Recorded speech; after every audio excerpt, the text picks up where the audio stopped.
रानो चिड़िया ने एक संतरे का पेड़ लगाया था तो दूसरी तरफ गोरी कौवी अमरूद का पेड़ लगाती है। उसे तो अपने अमरूद के पेड़ पर बड़ा ही घमंड था।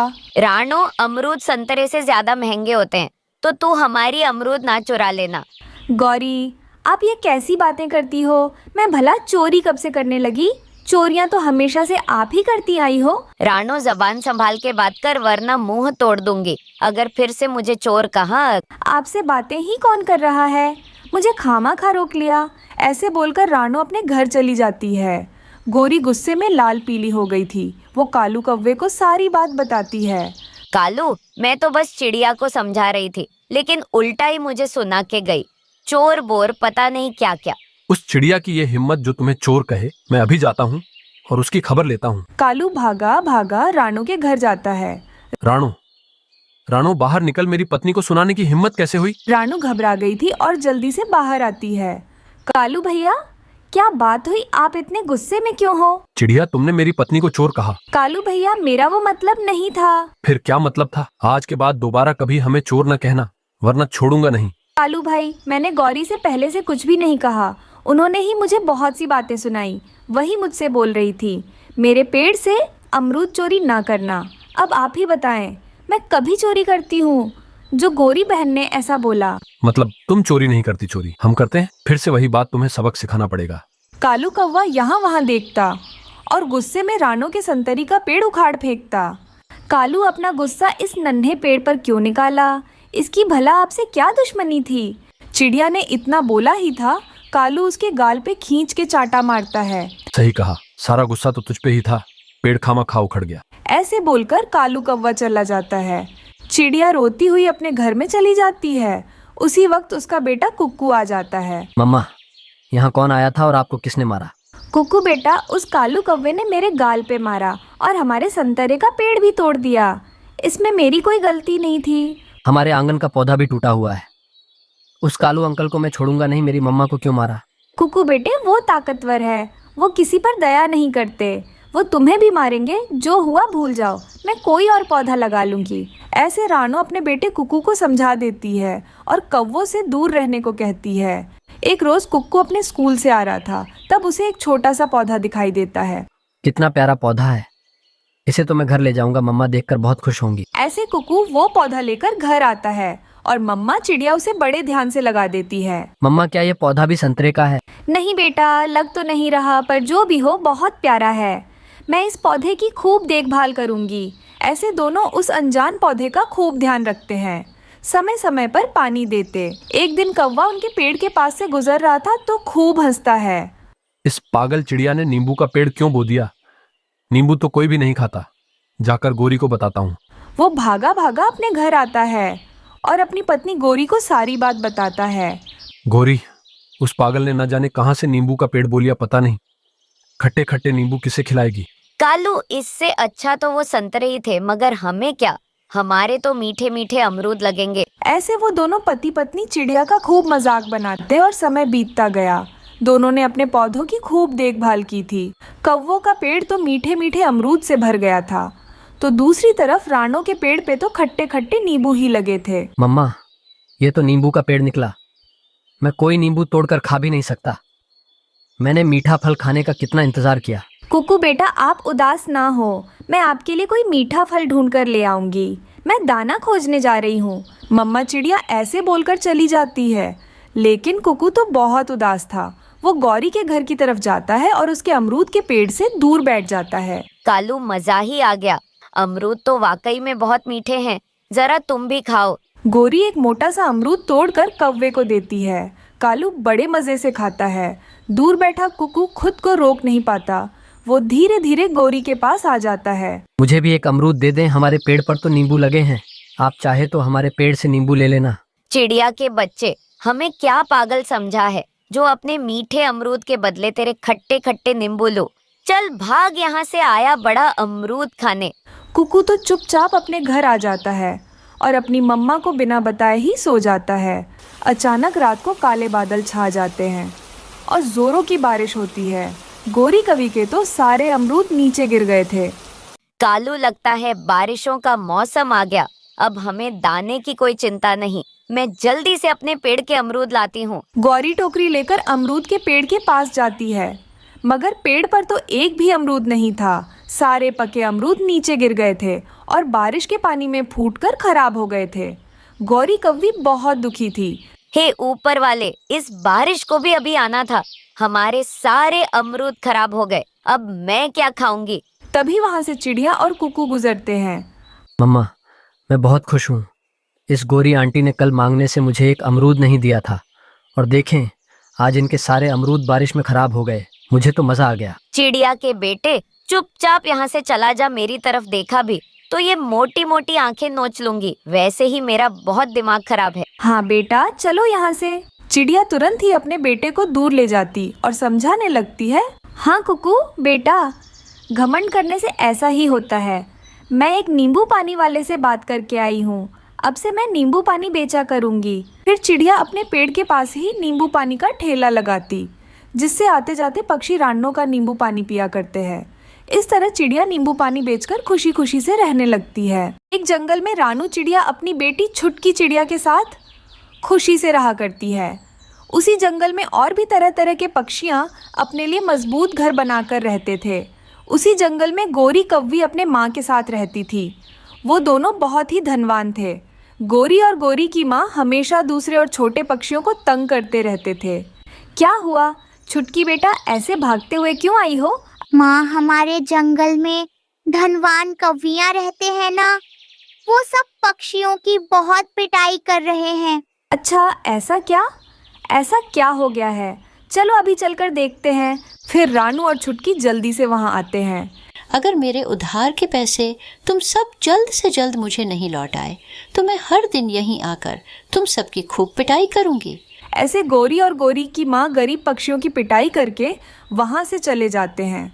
बेचारे वो गरीब पक्षियाँ भी गोरी की माँ से मार खा के वहाँ से चले जाते हैं। हर दिन गोरी और गोरी की माँ हम जैसे छोटे पक्षियों पे बहुत जुल्म कर रहे हैं। गोरी की माँ तो हर दिन अपने पैसों पे बहुत ज्यादा ब्याज बढ़ाती है। छोटे मोटे पक्षी उसके पैसे वापस नहीं लौटा पा रहे हैं, जिस वजह से गोरी की माँ सबकी अच्छे से पिटाई कर रही है। हम सब ने उसके पास पैसे ना लेकर बहुत अच्छा किया, लेकिन हमारे साथी के पक्षियाँ उसके वजह से बहुत जुल्म सह रहे हैं। हम सबको कुछ ना कुछ करना पड़ेगा। ऐसे ही कुछ दिन बीत जाते हैं। उस जंगल में बहुत ही सुंदर नदी था। एक दिन रानू अपनी बेटी छुटकी के साथ वहीं बैठी हुई थी। माँ, हमारा जंगल कितना सुंदर है ना, चारों तरफ हरियाली ही हरियाली है।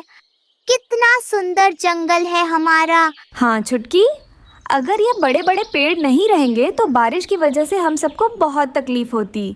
ऐसे ही कुछ दिन बीत जाते हैं। गोरी बेटी, मुझे एक उपाय आया है। क्या उपाय आया माँ, बताओ। गोरी, नदी के पास कितना बड़ा जमीन है। अगर हम दोनों पेड़ काट देंगे तो वहाँ कुछ व्यापार कर सकेंगे। हाँ माँ, हम ऐसा ही करेंगे। वैसे यह जंगल के पक्षियाँ तो बहुत ही पागल है, उन्हें क्या ही पता चलेगा। अगले दिन गोरी की माँ कुछ कौवों को नदी के पास पेड़ काटने के लिए बुलाती है। जब जंगल के पक्षियों को यह बात का पता चलता है तो वो तुरंत गोरी की माँ के पास आते हैं। माँ जी, आप ऐसा क्यों कर रही हो? हमारे जंगल के बड़े बड़े पेड़ क्यों काट रही हो? यहाँ की जमीन ऐसी ही पड़ी है, मुझे यहाँ व्यापार करना है, इसलिए मैं ये बड़े बड़े पेड़ काट रही हूँ। ऐसा मत कीजिए, इन पेड़ों की वजह से नदी का बांध नहीं टूट रहा है। अगर आप पेड़ों को ही काट दोगी तो नदी का पानी जंगल में आ जाएगा। तुम सबकी बात मैं क्यों मानूं? मुझे जो करना है मैं वही करूँगी। फिर गोरी की माँ वहाँ के पेड़ सब काट देती हैं। सब पक्षी उदास होकर अपने अपने घर चले जाते हैं। अगर बारिश होगी तो कुछ भी हो सकता है, इसीलिए सब पक्षी उस रात बहुत डर रहे थे। क्या हुआ माँ? आप इतने परेशान क्यों लग रही हो? फिर रानू सारी बात छुटकी को बताती है। ऐसे ही कुछ समय बाद जोरों की बारिश और हवा शुरू हो जाती है। सब पक्षी जल्दी से अपने अपने बच्चों के साथ चिड़िया के घर आते हैं। रानू, इस जंगल में तुम्हारा ही घर मजबूत है, इसलिए हम दोनों यहाँ आ गए। बारिश के वजह से नदी का पानी बढ़ने लगता है, जिस वजह से जंगल के पक्षियों के घर पानी में बह रहे थे। चिड़िया का घर भी पानी में बह जाता है। गोरी और उसकी माँ की वजह से ही यह सब हो रहा है। वो तो अपने घर में आराम से बैठी हुई है। हम जैसे गरीब पक्षियाँ ही परेशानी झेल रहे हैं। पक्षियों, हम इन सब का बदला ज़रूर लेंगे। हम चुप नहीं बैठेंगे। जैसे ही बारिश रुक जाएगी हम उनके घर जाकर उनकी खूब पिटाई करेंगे। रात भर वो सब बारिश में भीग रहे थे। सुबह हो जाती है। सुबह होते ही बारिश भी रुक जाती है। सब पक्षियाँ जल्दी से गोरी और उसके माँ के घर जाते हैं। माँ जी, आप कितनी क्रूर हो। आपकी वजह से ही हमारी ये हालत हुई है। अब हम सब आपको नहीं छोड़ेंगे। ऐसा कहकर सब पक्षी गोरी और उसकी माँ की खूब पिटाई करते हैं। फिर सब पक्षी उसी नदी के पास नए पेड़ों के लिए छोटे छोटे पौधे बो देते हैं। फिर सब पक्षियाँ अपने अपने लिए मजबूत घर बना लेते हैं और अपने बच्चों के साथ खुशी खुशी से रहने लगते हैं। तोते भाई, इस जंगल में लगता है नए हो। पहले तो कभी नहीं देखा मैंने आपको। हाँ हाँ, मैं आज ही आया हूँ अपने परिवार के साथ इस जंगल में। बस मुझे जल्द से जल्द अपना घोंसला बनाना है। घोंसला? अरे रे, कालू के होते हुए तुम घोंसले में क्यों रहोगे? मेरे पास अपना घर है। तुम मेरा घर किराए पर ले सकते हो। पर मैं गरीब तोता हूँ। मैं इतने पैसे नहीं दे सकता कि मैं तुम्हारा घर किराए पर ले लूँ। ना जाने सब पक्षी किराए का सुनकर इतना क्यों डरते हैं। तोते, तुम मेरे घर का किराया सुनकर बिल्कुल हैरान रह जाओगे। और हाँ, तुम बहुत ज्यादा खुश भी हो जाओगे। अच्छा, तो फिर मुझे भी बता दो, आखिर कितने हजार है तुम्हारे घर का किराया? तोते, 1000 नहीं बल्कि सिर्फ 100 रुपये है मेरे घर का किराया। क्या सिर्फ 100 रुपये? कालू कौवा तोते और उसके परिवार को लेकर अपने दूसरे वाले घर पर चला जाता है। इतना बड़ा घर कालू कौवे, तुम कहीं पागल तो नहीं हो जो इतना बड़ा घर सिर्फ 100 रुपये किराए पर दे रहे हो? या कहीं ऐसा तो नहीं कि इस घर में किसी चुड़ैल का साया हो? हाँ पति जी, ऐसा ही होगा, तभी तो यह घर इतने कम किराए में मिल रहा है। क्या हो गया है? तोते, खुद भी डरते हो और अपनी पत्नी को भी डरा रहे हो। तुम्हें पता नहीं शायद कि मैं बहुत रहमदिल पक्षी हूँ। मुझे इस तरह गरीब पक्षियों की मदद करने में बहुत आनंद मिलता है। वाह वाह, क्या बात है। तुम जैसे अच्छे कौवे बहुत कम नजर आते हैं आज के जमाने में। फिर तोता कालू का वो घर किराए पर ले लेता है। हो गया मेरा काम। आखिर मैंने इस पागल तोते को अपने जाल में फंसा ही लिया। कालू मिट्ठू तोते को अपना घर किराए पर देकर वहां से चला जाता है। कितना मजबूत और कितना अच्छा घर है पति जी। अब तो हम हमेशा इसी घर में रहेंगे। छोटा मिट्ठू भी अपना नया घर देखकर बहुत ज्यादा खुश हो रहा था। देखिए जी, हमारा बेटा कितना खुश हो गया। कौवे ने हमें बहुत बड़ी खुशी दी है, वरना हम गरीब पक्षी इस बड़े घर में रहने का बस सोच ही सकते थे। फिर वो तोते का परिवार बड़े आराम से कालू के घर में रह रहा था। फिर ऐसे ही पूरा 1 महीना गुजर जाता है। एक दिन कालू कौवा कालिया कौवे को लेकर तोते के घर पर आ जाता है। और कालिया कौवा कोई मामूली नहीं बल्कि जंगल का मुखिया था। चलो तोते, महीना पूरा हो गया, जल्दी से मेरा किराया दो। तुमने यहाँ आने की क्यों सहमत की? मैं बस तुम्हें किराया देने आ ही रहा था। अच्छा, वैसे कालू, तुम किराया लेने आए हो ना, तो जंगल के मुखिया को क्यों लाए हो? चलो चलो, जल्दी से कालू का किराया दो। हाँ हाँ, मैं अभी 100 रुपये ला कर देता हूँ। क्या 100 रुपये? ये क्या बोल रहे हो? पागल समझा है मुझे, जो मैं इतना बड़ा और इतना अच्छा घर तुम्हें 100 रुपये किराए पर दे दूंगा। फटाफट मेरे 10,000 दो किराए के, वरना अच्छा नहीं होगा। जल्दी करो तोते, वरना डंडे से मार मार कर तुम्हारी कमर तोड़ दूंगा। पति जी, 10,000 कहाँ से लाएंगे हम इतने पैसे? मैं मानती हूँ ये घर अच्छा है, पर 10,000 तो इस घर का किराया नहीं हो सकता। मुखिया जी, ये तोती बहुत बोल रही हैं। एक काम करो, इसके बच्चे को ही उठा लो। नहीं नहीं, ऐसा ना करो कालू। मैंने तो तुम्हें एक रहमदिल पक्षी समझा था, पर तुम बहुत दुष्ट कौवे हो। मुझे बकवास नहीं सुनना। पैसे दो, पैसे। मुझे समय दो थोड़ा, मैं आज शाम तक तुम्हारे पैसे तुम्हें दे दूंगा। तोता तो बेचारा बहुत ज्यादा परेशान था। वो अपना छोटा सा खेत एक पक्षी को बेच देता है। ये रहे तुम्हारे पैसे, रखो अपना घर अपने पास। मुझे नहीं चाहिए तुम्हारा घर। मेरे पापा को लूटा है ना, देखना इसकी सजा जरूर मिलेगी तुम्हें। तोता बेचारा अपने परिवार को लेकर वापस उस जंगल को छोड़कर चला जाता है। बेचारा तोता अपने खेत से भी गया और मेरे घर से भी। तोते के साथ गेम खेलने में मजा आया। ये लो कालिया, तुम्हारे पैसे। इसी तरह पक्षियों को बेवकूफ बना बनाकर हम बहुत ज्यादा अमीर हो जाएंगे। फिर 1 हफ्ते के बाद रानो चिड़िया अपनी बेटी छुटकी चिड़िया के साथ उस जंगल में आती है। मिल गया मुझे नया शिकार। कालू भागा भागा चिड़िया के पास जाता है। कौवे भैया, क्या इस जंगल में मुझे छोटी सी झोपड़ी किराए पर मिल सकती है? नहीं, मैं तुम्हें झोपड़ी में रहने नहीं दूंगा। चिड़िया बहन, मेरा बड़ा घर किराए पर ले सकती हो। पर कौवे भैया, मेरे हालात अच्छे नहीं, मैं आपका बड़ा घर किराए पर नहीं ले सकती। अरे पहले किराया तो सुन लो। मेरे घर का किराया सिर्फ 100 रुपये है। सिर्फ 100 रुपये? वाह कौवे भैया, आपका बहुत बहुत शुक्रिया। अब तो मैं आपके घर में ज़रूर रहूँगी। फिर क्या था, कालू कौवा रानो चिड़िया को भी बेवकूफ़ बनाकर उसे अपना महंगा घर किराए पर दे देता है। फिर चिड़िया अपनी बेटी छुटकी के साथ बड़े आराम से कालू कौवे के घर में रह रही थी। फिर इसी तरह एक और महीना गुजर जाता है। कालू कौवा हमेशा की तरह कालिया कौवे को लेकर किराया लेने रानो चिड़िया के पास आता है। चलो चलो, जल्दी से 10,000 किराया निकालो मेरा, कोई बहाना नहीं चलेगा। कालू, तुम झूठ क्यों बोल रहे हो?